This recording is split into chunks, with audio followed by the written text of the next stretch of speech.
All right. Good day in the house. Well, we're continuing our study in the book of Nehemiah.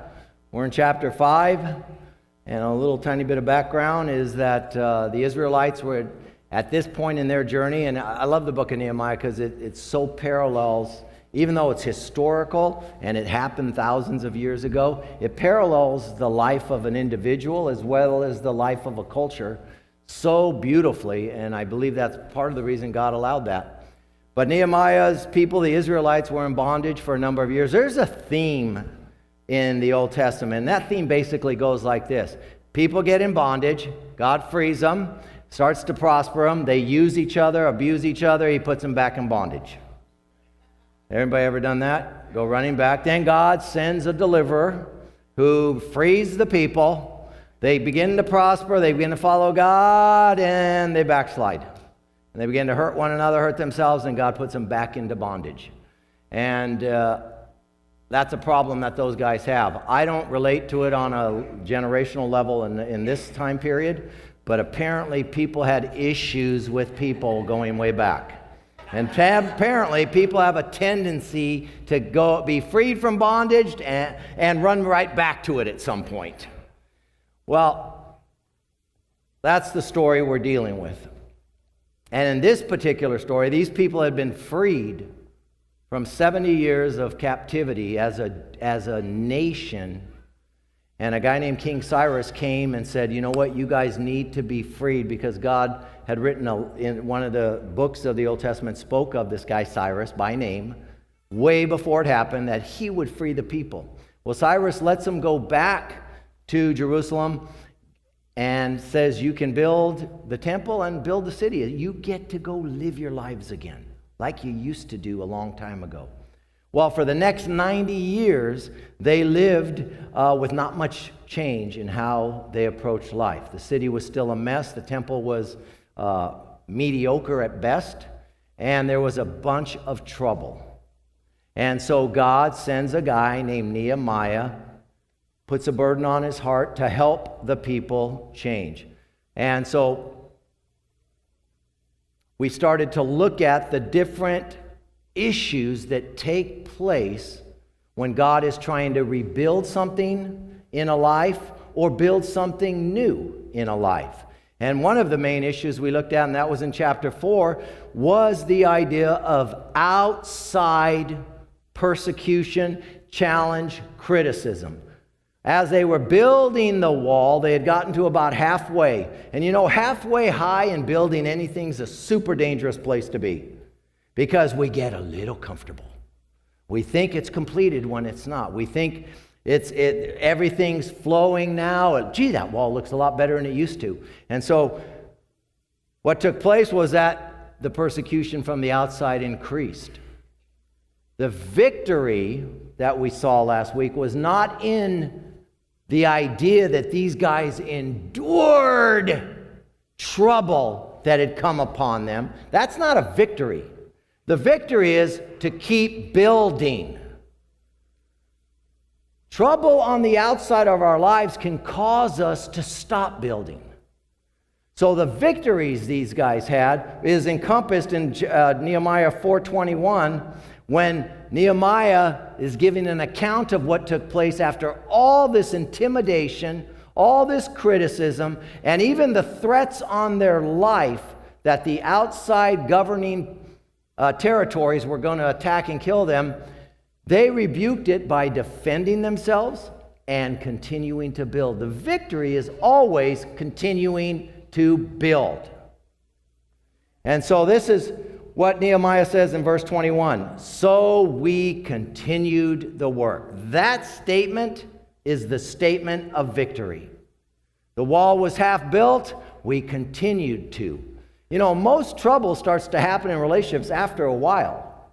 Why? Because now we're dealing with something new. The outside stuff is done. Now the inside begins to be exposed. So he says this, with half the men holding spears, we helped one another. First, from the first light of dawn till the stars come out, we had a day shift, and then he says we also had a night shift. We protected ourselves 24/7. One of the things Teresa and I have done in our marriage is we've always protected our marriage. We've always watched over it.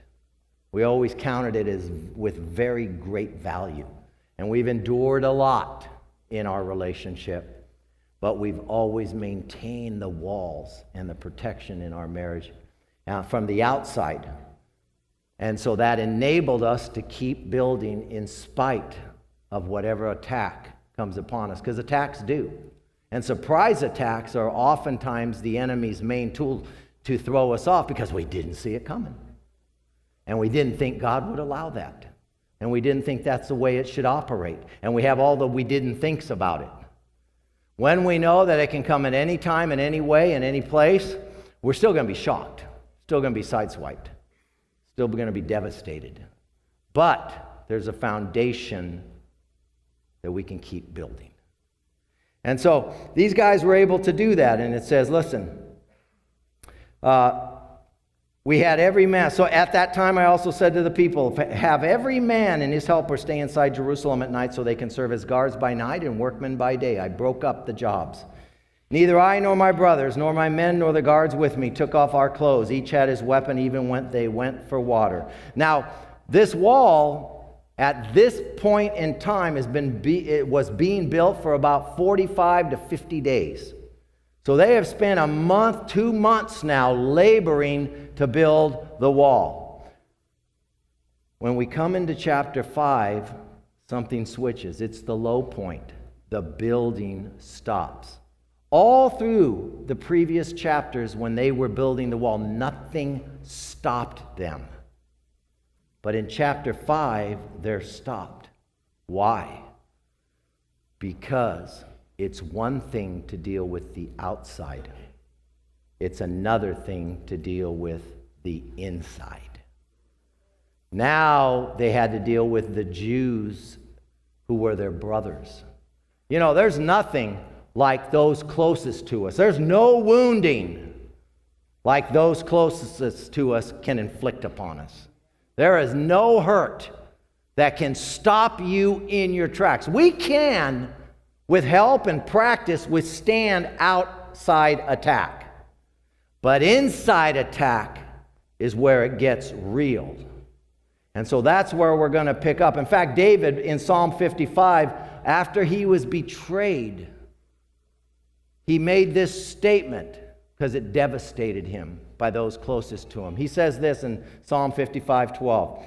If an enemy were insulting me, I could endure it. If a foe were rising against me, I could hide.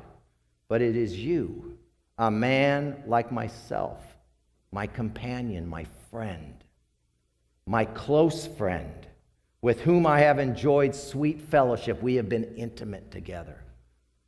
We're united. And we had sweet fellowship at the house of God as we walked about among the worshipers. He says, this has rocked my world. This has stopped me in my tracks. It is the pain, and those of us in here, a lot of us have backgrounds. Our families of origin have oftentimes, even now as adults, the words they have spoken, the things that have happened, have caused us to stop in our tracks. Outside stuff, we can muster through it.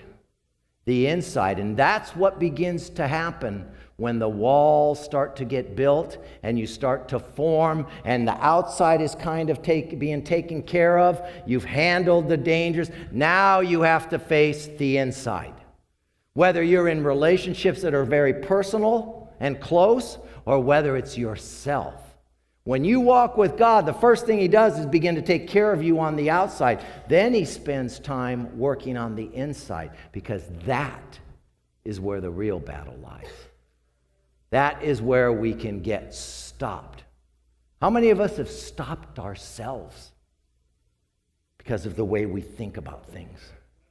How many of us have been afraid to deal with issues inside of us, thinking, oh, I got Jesus, I'm saved, it's all good. I got Holy Spirit fire. It's my past is my past. I don't want to look at it. No, it's in there. And it spills out. It leaks. Well, that's what's going on in chapter 5. So we're going to see, one, how Nehemiah deals with it. How do you deal with the internal conflicts? Relationally, with those closest to you. I tell people oftentimes, they'll tell me how toxic their family is or how toxic a particular relationship is. And I say, well, do you love these people? Do you love your family? And they go, yeah, I love my family, but when I get together with them, after a while, I'm all spun out. And it takes me days to recover. After I visit the family, I go into my bed in the fetal position for 3 days. And I try to recuperate from that. I said, well, you love them though, right? And he goes, yeah, and you want them in your life? Yeah, I want them in my life. Well, here's what you need to do. They're toxic, right? Oh, yeah, poison. Well, you know what? How you survive poison? Little doses. Little doses. Instead of going over to their house for 7 hours, take them to lunch. And then after an hour, I got an appointment. That appointment might be watching the news, but it's an appointment. It's a plan, and you can love them, and you can limit damage. You can honor and also protect. You can do the work and also take care of yourself. And so there's all these dynamics we have to deal with. Those of us in relationships, marriage, and family, I'll tell you what, stuff's going to come up. You start taking care of the outside stuff, that wall starts to get built. If you're going to build it the rest of the way, you better deal with the inside stuff. Because that's where the enemy comes in and says, hey, you need to jump over the wall now while the jumping's good. We need to get that out. So we talked about the rubble last week. So let's pick up on what's going on in chapter 5. Now that they've dealt with the outside threats, the walls being built, all of a sudden everything comes to a screeching halt. And here's what happened. In Nehemiah 5:1, now the men and their wives, families, raised a great outcry against their fellow Jews, the group. How many of you have left church for seasons because of people in the church? One. Apparently it still stinks. But I'll tell you what, that can mess up. Why? Because we're supposed to be together. He says, hey, listen. These guys are saying, wives and husbands, a group of them, are saying these guys that we're building with are damaging. They're supposed to be with us. We're doing this great work at great cost, and we got problems. They say, look, against their fellow Jews, saying, we and our sons and daughters are numerous. Our families are big. In order for us to eat and stay alive, we must get grain. Now, you got to get the picture. These Jews have been rallied together to put aside a lot of their lives. How many know that following God is inconvenient? How many know that there is great cost to it? They said, we have set aside our families to pour into these walls. We see the big picture. This will be good for our family if we do it. It'll be good for the generations behind us. This is a good thing. And we are willing to sacrifice for the cause.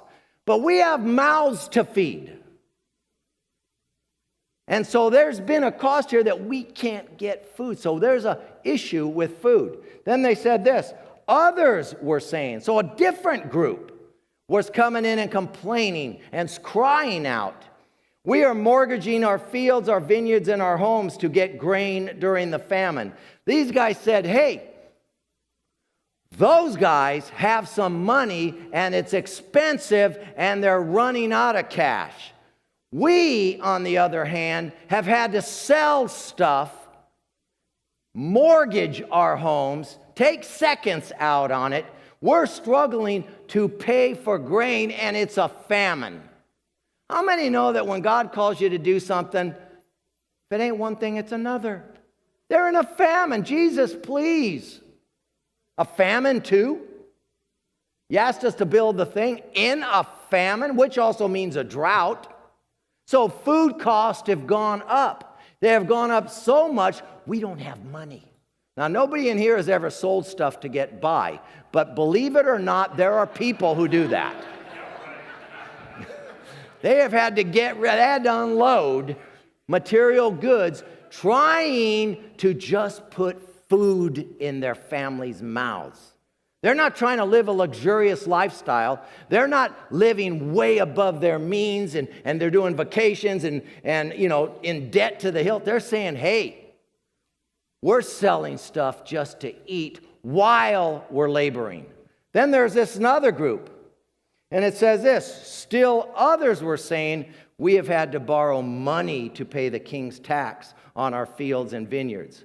Although we are of the same flesh and blood as our fellow Jews, and though our children are as good as theirs, yet we have to subject our sons and daughters to slavery. Some of our daughters have already been enslaved, but we are powerless because our fields and our vineyards belong to others. They're saying on top of all this, the king, who has been gracious and supplied resources for us to build the wall, has given us favor in all the surrounding areas. He is for us. God has been for us. Yet, he wants taxes. And they're not complaining that the taxes are up to here. They're just saying we owe taxes. And on top of that, we can't pay it. So we have been selling our land to some of the other Jews. And they're coming to us and demanding, one, interest, and two, if you can't pay the interest, we'll take your kids and make them slaves or at least indentured servants. So we're going to take your children, and they were taking their children as slaves for money that they had to get to pay the king or to put food in their mouth, and they don't have any other resources because this group was already selling stuff from the get-go. So you see different people at different levels of economic prosperity. Some had to get rid of stuff right off the bat. Some are saying, we got money, we got to pay for grain, but it's expensive and the famine. And others have mortgaged everything and are now losing their kids.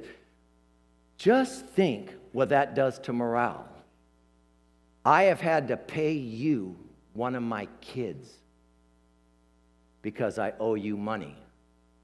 And now I got to look at you. And we're supposed to be building. Why are we building this wall anyway? We're trying to keep them out and we're killing ourselves. What's the point? And what are we doing to those kids? You think they're going to be gung-ho about the move of dad and mom because they've been sold into slavery to pay for a debt because they're doing a work for God? It's a heavy situation. So the work stops. And everybody now is at each other. The problem here wasn't the famine. That was outside the walls. They couldn't control that. The problem wasn't the taxes. That was from the king. They can't control that.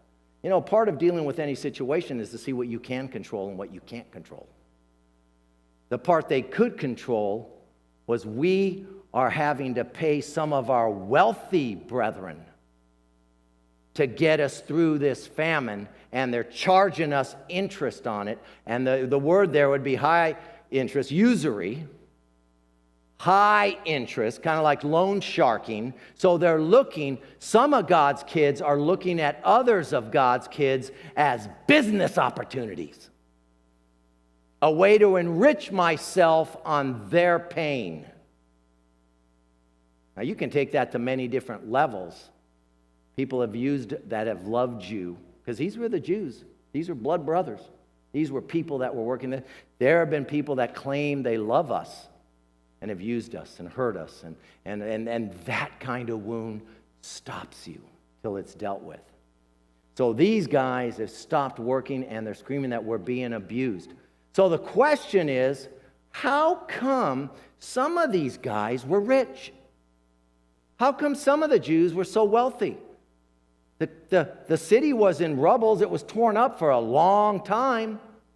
How did these guys get wealthy?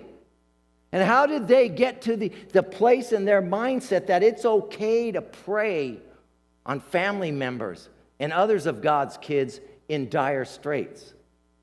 How did that happen? Well, Ezra, the book of Ezra, which talks about when the Jews were initially released, it gives us a little information of what took place when this King Cyrus released them to go back to their land to build the temple and to take care of Jerusalem.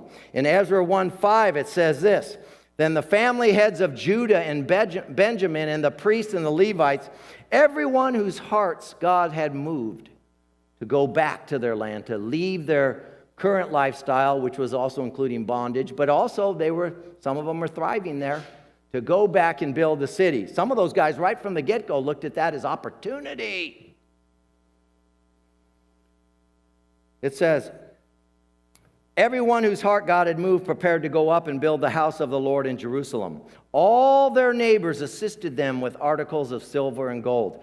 As these guys were getting ready to go and the group was getting ready, people were giving them gold and silver. They were being fortified with wealth. And not only that, it says, with goods and livestock. They were giving them animals and material goods. And not only that, it says, and with valuable gifts. In addition to all the free will offerings. In addition to all the stuff they were being given, they were taking offerings from the congregation of people that were staying to go and do this work. Some of these people left with a boatload of stuff. And when they got to Jerusalem, they were in their own business. They were now the kings of the castle. Coming from particular neighborhoods, coming from particular places that they lived, what you would receive would vary. Not only that, it tells us in verse 7, moreover, King Cyrus brought out the articles belonging to the temple of the Lord, which Nebuchadnezzar had carried away from Jerusalem and had placed in the temple of God. In all, there were 5,400 articles of gold. That means furniture, utensils, pure gold stuff. 5,400. I only need like 9 of them, and I'm good. But there was a lot going. These were pure gold, all kinds of stuff. So when Babylon came in and destroyed the temple originally, the beautiful temple, they took all the good stuff with them, took it to Babylon, and then put it in the temple of the pagan god. And so King Cyrus said, go in there and get all their stuff and give it back to them. So these people, some of them anyway, left loaded. And they played on that. And probably through the years took advantage of people, bought what they could, whatever. So now, 90 years later, when they're building the wall, people of all different kinds of economic strata were involved in the building. It didn't matter if you were the highest or lowest economically, you were involved because it was for the people. Is everybody following me? That's one of the big shames that can take place with those closest to us is they take advantage of a situation. One of the things we're supposed to do as children of God is help. Those who have more, give more. Those who have less, receive, and then they get to build, and we help one another. It's a huge deal in the kingdom of God. In fact, in Exodus 22, when God, way before this time ever happened, way back in Exodus, when God took the Israelites out of the bondage that the Egyptians had put them under, and God started his own government with them, he said, listen, this is how you handle the needy. Because Scripture says there's always going to be poor among us, as well as there's always going to be wealthy among us. Some of us are poor emotionally. Some of us are poor relationally. There's others of us that are rich in the soul-building aspect of life. We that are rich in that need to help those who are poor in it. Some of us are wise in the ways of building in a wealth and building a business. We need to help those who don't know those kind of skills, who've never had that imparted to them. Because any one of us can stand back at any area that we flourish in and point fingers at those who aren't. But see, if you belong to the family of God, part of your job is to help those. Not just to help them, but to help them raise up. But there's a special place, God said, with the needy. And that's what we're going to look at right now. In Exodus 22, Moses was told by God this: if you lend money to one of my people among you who is needy, that's the key word. It's not who needs stuff, who wants more stuff. Who is in a place like the Israelites were in Nehemiah's time? They couldn't put food in their family's mouth. One of the beautiful things we have here is that food bank where we serve 2,700 people a month. So we give good food. I remember when Teresa and I was coming up and had nothing. When I just came to the Lord and we had the 3 little kids and we were dirt poor. And I remember going to churches and so many turned us down, didn't even do anything. Not even nothing. And then we went to some churches and they would bring out a bag of food. And really it was canned food. Most of it had rust on it. And I'm not kidding you. I'm not exaggerating. I'm telling you that it was the most humiliating thing. And it was like, these are God's kids. This is what I'm into now.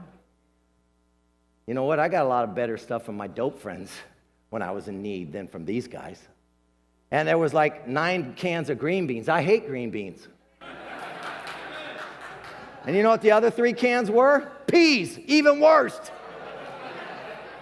It's like, well, where is anything else?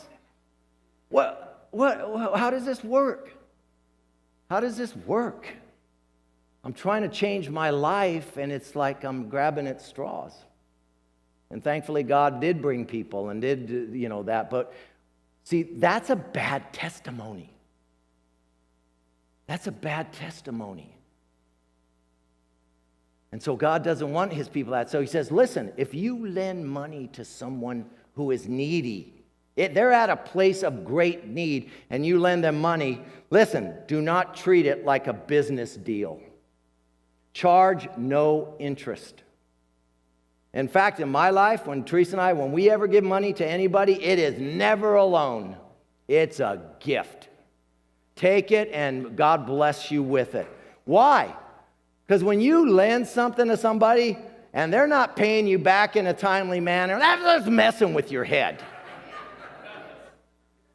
It's like, I don't need that mess. If you're in need and I can help, then I'll help. And then you don't owe me nothing. It's a blessing to do it. I know what it's like. I know what it's like to have a sucky life. So, he says this. Listen, charge no interest. In 26, if you take your neighbor's cloak as a pledge, if you take it as a down payment, return it by sunset. Even then, if they give you a down payment, it's coat, because this is an agrarian society. He says if you take it and you take their coat to hold on, it's a valuable coat, and you're going to use it as collateral. He says, listen, at sunset, give it back, because that cloak is the only covering your neighbor has. What else can they sleep in? So these are people in dire need. These are God's people. These are God's people who are in dire need. Sometimes we have this philosophy, sometimes in Christianity, that if you're following God, it's all uphill and it's all beautiful. Well, it wasn't beautiful for them. And if you just follow God strong enough, everything gets better. You know what? Sometimes it don't. Sometimes it actually gets worse. Sometimes. But see, my job isn't to worry about all that. My job is to be the best I can be with what I have, and to bless what I can bless, and to offer what I can offer. I can't offer some things. I don't have it. God never requires you to offer what you don't have. He never requires you to give what you can't give. But whatever is in your hand, offer that to God. And now this is where the abundance starts to take place. Whatever it is in my hand, if I offer it to God, He will take it and do something with it. Whether it's my broken life, whether it's my damaged relationship, and I'm saying, God, we just don't know how to do this. You do it. You take this. Whatever it is, God then begins to multiply and increase. So he says, listen, what else can they sleep in? And when they cry out to me, I will hear, for I am compassionate. He goes, I will hear. I know what's going on. And then in Leviticus 25:35, he says, listen, if any of your fellow Israelites become poor, so they weren't poor at one time, and they became poor, and are unable to support themselves among you, help them as you would a foreigner and a stranger. You give them the same courtesy. You don't shoot your wounded, which Christians are known to do. He says, listen, help them so that they can continue to live among you.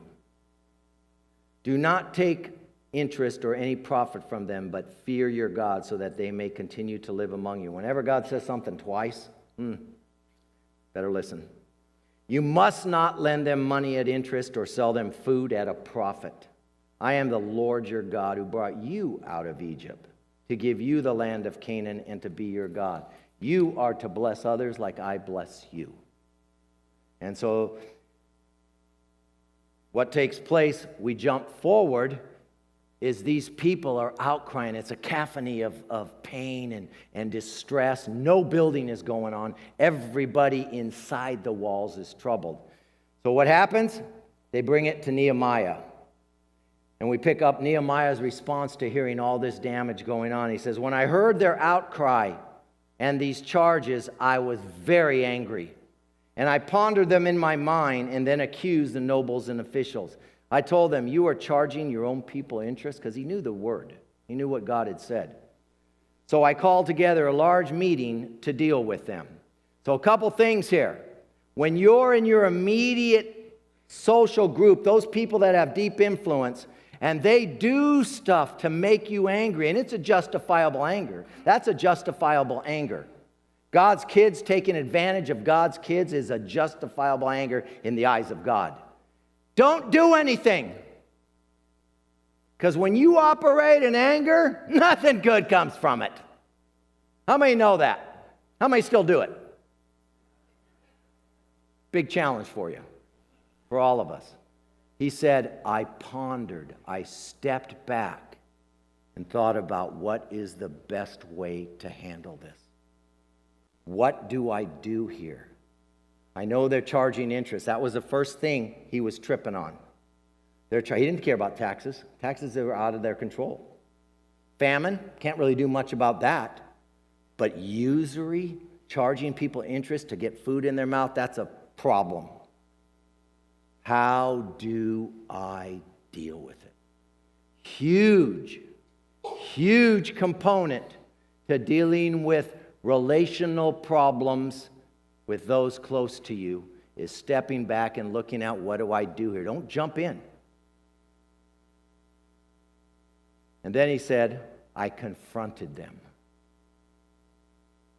Some of us have this idea when there's a problem, if I just ignore it long enough, it'll drift away and it'll get better miraculously. I'm praying for a miracle, God, that you intervene. That's a good prayer to pray. I always pray God will intervene. But you know what? Sometimes you're the Nehemiah. Sometimes you're in the position where you have to confront. Most things don't get healed by osmosis. They have to be confronted and they have to be dealt with. We have to go. But we have to think about what is the best way to do this. What do we need to do to fix this? Then he says, after I thought about what to do, I called everybody together that was in the position that was doing the harming, that was messing up. And he says this. So I called together a large meeting to deal with them. Verse 8, and said, as far as possible, we have bought our fellow Jews who were sold to the Gentiles. Now you are selling your own people? Only for them to be sold back to us? They kept quiet because they could find nothing to say. He said, listen, you guys. When we got out of Babylon, and for these last 90 years, families have been buying back from the Gentiles those family members. They've been working hard to buy back those family members already enslaved to the Gentiles. And so now we get them, and we're together, and we're selling our kids for slaves? We're doing the same thing? And it says here that when he said that, nobody said anything. They kept quiet. Because what could they say? He was right. See, oftentimes when you step back and you ponder how to approach it, You figure out a way, and then you seek God.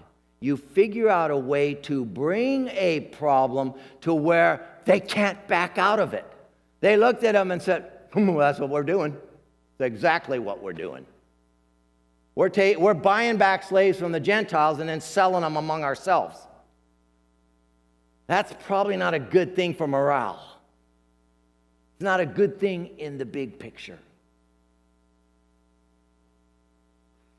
He says, so I continued. Huge. He didn't take the whole bag of works and throw it out there. Look at that pile. He took out the one piece that he thought this might break through. This might be. And so after he said it, he stopped and saw their reaction. Man, wouldn't that be good for some of us? To just shut up after you say a truth and not have to expound on it all over the place. And furthermore, and therefore, and wherewith. You know what I'm saying? I know, it gets all quiet in here. So they were convicted. They were convicted. And they like, wow, didn't look at it that way. See, a great leader, which Nehemiah was, knows how to put a delicate situation in perspective. That those who even oppose it can look at it and go, well, there's truth in that. I can defend it, but I can't deny it. And so he says, so I continued in verse 9. So I continued, what you are doing is not right. Shouldn't you walk in the fear of our God? First of all, don't you understand that God said in Leviticus and Exodus that he watches that? Aren't you afraid that he's going to do something? When you lose the fear of God, you've lost a big chunk of motivation. When you think that God doesn't care, it's all right. I can abuse people, I can use people, I can turn people, I can be divisive, I can turn people against other people, and God's cool with it. He isn't cool with it. Not in his family. See, it's not about just the mission. It's not about just the mission. It's about the people. What good is it to get a bunch of people in a boat to sail across a mighty river, and by the time you get to the other river, everybody is bailed out? They'd rather drown than be in it with you. You got the boat across, but nobody's in it. The mission was accomplished in getting the boat across, but it miserably failed in carrying out what God would have. The unit isn't tighter, they're dispersed. And I'll tell you what, you can see God's kids do that. My way or the highway. It's got, nobody treats me this way, nobody talks to me. There's all this pride and stuff. Destroys community, and we look at each other as enemies. These were God's kids. See, these weren't some people out there. These were God's kids. Your family, your relationship. You're married, that's the person you said you'd do life with. Why aren't you doing everything to make that good? That's your job.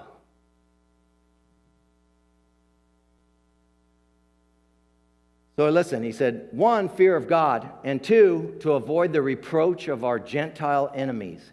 He says, what kind of testimony are you leaving? The Gentiles, Sanballat, Tobiah, Gershom, the Arab from Gershom, all these other guys are looking at what you're doing on the inside and saying, well, we just sold them this. Look at what they're doing.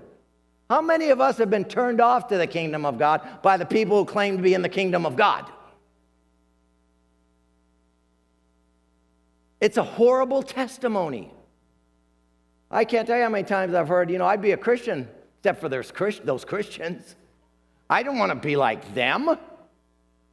Hey, listen, if you're not somewhat living what you preach, don't preach. Do everybody a favor. Don't preach. Live what you preach. and you'll affect everybody, especially those who consider themselves enemies of God. Because his reckless love is going to wreck them. It's going to hit them at some point. Don't you be the one blocking that love from reaching them. By the way we live together. Don't be talking about how much you love God and yet you hate a bunch of God's kids. There's a problem in that testimony. So verse 10, I and my brothers and my men are also lending the people money and grain, but let us stop charging interest. He said, listen, I, Nehemiah, who would become the governor for 12 years, and the governor, part of his pay was to receive food and property over the area he governed. He wasn't quite the governor yet, but he says, listen, the money I have, I've been personally lending to people. I see the problem we have, but he says, let us. He wasn't charging interest, but he identified with the people. And that's a beautiful thing. If a leader can't identify with the people, that's a problem. If the people can't identify with the leader, that's a problem. He says, listen, I lend money. I get it. We're trying to help these guys get by while they're building the wall. And this is the other thing. The wall is temporary. It's a temporary inconvenience. It's not a long-term forever. We'll never be able to rise up. The famine will never end, because that's sometimes our thinking, isn't it? Oh my gosh, this current problem that I'm facing is going to last forever. Very rarely do they last forever. But that's a problem now. And they're saying, listen, we're in trouble. And Nehemiah says, I see they're in trouble. Let us lend them money to get through the building of the wall at no interest. And then as they begin to build their lives back, we lend them money. We don't mortgage them. We don't take their mortgages. We don't take their kids. Then we put them in a deeper hole. Then we have done wrong to them. He says, in the kingdom of God, we don't do it. We lend them the money. Why? Because we have it. We have it. That's what we can bring to the table. See, everybody brings something to the table. We can bring this. We have, for whatever myriad of reasons, been able to become wealthy enough to help other families. We're going to do it. No interest. They can pay us back, but we're not going to put them in the position that they're screwed forever. And so this is what we're going to do. So Nehemiah says, I'm already doing it. Then the people did the most beautiful thing. The great thing about these guys is that they were receptive. They were teachable. And the most beautiful thing you can be in your close relationships when there's issues is teachable. If you throw up your arm and you're the good one here, and it's all you, that's a problem. They could have thrown up their arms and said, well, just because they're crappy business people. Not my problem. I'm in business is business. Personal is personal. Not in the kingdom of God. It's all kingdom business. They didn't put up nothing. They said, here's what they did. You're right. Verse 12. We'll give it back. We'll give it back. And we will not demand anything more from them. What we took, interest, properties, people, we'll return it all back. We'll just leave the money that we lent them is the money we lent them. And we won't charge them anything more than that from now on while this thing is going on. I'm not making this my business at the expense of others. And it says this, they said this, we will do as you say. We're going to stop here. Like I told first service, I always think I'll get through a chapter. I'm in fantasy land. Because I don't. But bottom line was this. They said they do it, and then Nehemiah took it to the next step. He says, you know what? We're going to get that in writing. I know you people. I appreciate. How many of us appreciate words like that from people, but then they kind of not follow through so much? It's a good idea. I've had people come into this church, and say, Joe, man, I love what's going on here. You know, I'm gonna support this thing. Whenever they say I'm gonna support this thing, I hear I'm gonna abort this thing. I'm not gonna be a part of this thing. Because people that support it.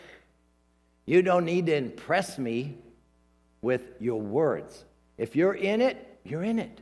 And bottom line is, that's the thing between you and God.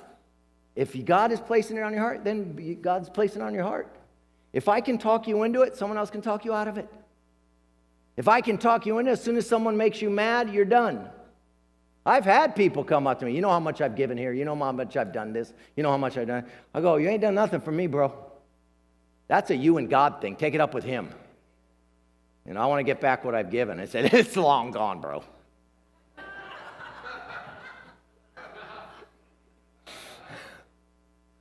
Or sis, doesn't matter.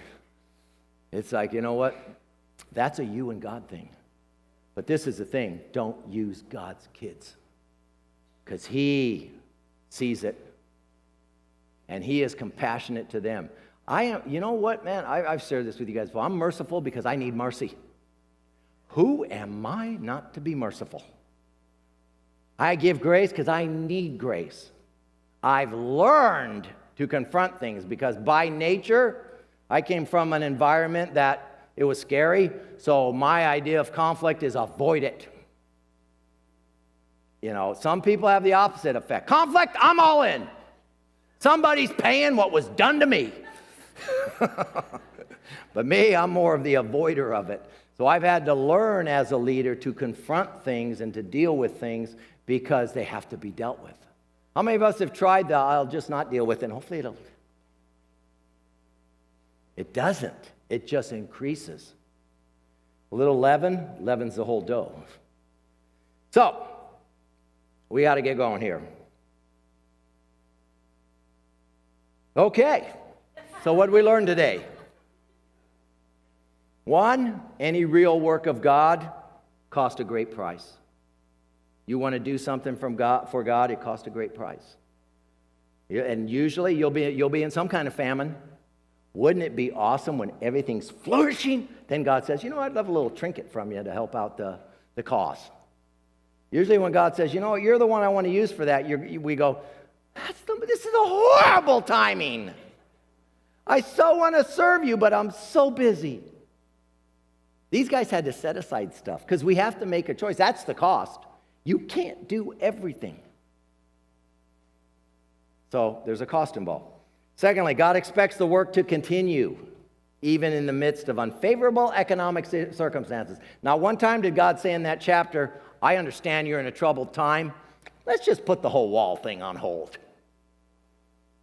God never spoke one word of, hey, take a break. I get it. You're stressed.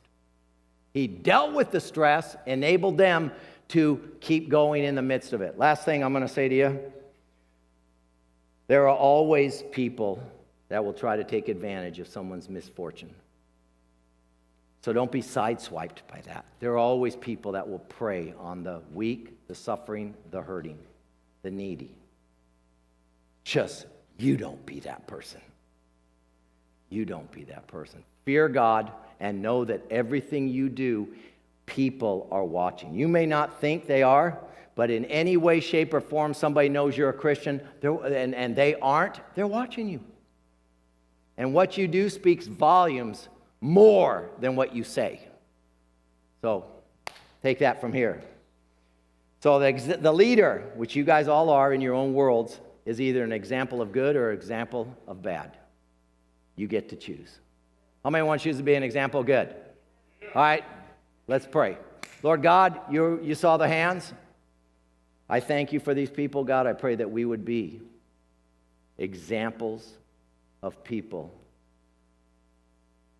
who use what you have blessed us with, not only for our own personal blessings, but to bless others, because you're a compassionate God, and we want to be compassionate people. And God, we also don't want to hold back that which you have given us, because we do respect you and know that we have been called to be part of the solution to a world that is drowning and dying. We have the answers. So God, use us. And all those who agree, have a great day, you guys.